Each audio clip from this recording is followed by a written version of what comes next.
বিচারপতির চেয়ারে বসে বিজেপির সঙ্গে যোগাযোগ, পদত্যাগের আগে গেরুয়া শিবিরে যোগদানের ইচ্ছা প্রকাশ।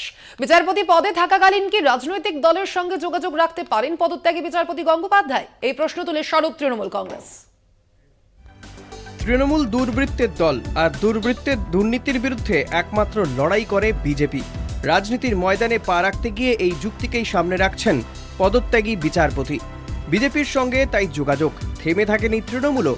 একের পর এক প্রশ্ন তুলে সুর চড়িয়েছে তৃণমূলও। পদত্যাগী বিচারপতি অভিজিৎ গঙ্গোপাধ্যায়ের দাবি, গত এক সপ্তাহের মধ্যেই বিজেপির সঙ্গে তাঁর যাবতীয় যোগাযোগ। I said by last 7 days.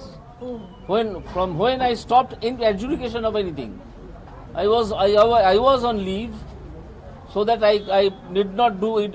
I need not. If no adjudication comes to me, I have not done any adjudication for last 7 days. Both sides. I also approached BJP. BJP also approached me.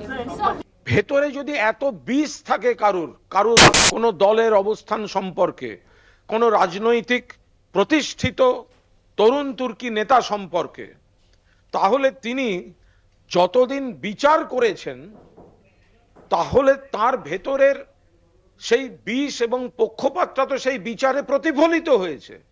তাহলে সেই বিচারের কি value ছিল? বিচারপতির চেয়ারে বসে রায় দেওয়ার সময় বিজেপি তার সঙ্গে যোগাযোগে ছিল, ফলতই তার রায় পক্ষপাত দুষ্ট ছিল, দাবি তৃণমূলের। উনি বলেছেন যে I approach the BJP and BJP approached me. এটা খুব interesting. You have to read between the lines. উনি তার মানে স্পষ্ট করে বলছেন যে আমি যখন বিচার ব্যবস্থায় বিচারকের চেয়ারে বসে বিভিন্ন শুনানিতে আমার রায় দিয়েছি, বা আমার এজলাসে যে সমস্ত ঘটনার শুনানি হয়েছে, সেই সময়ে বিজেপি আমার সাথে যোগাযোগে ছিল এবং আমি বিজেপির সাথে যোগাযোগে ছিলাম। বাকিটা আমি সাধারণ মানুষের কাছে ছেড়ে দিলাম। There should be some time, cooling period. That cooling period should be there.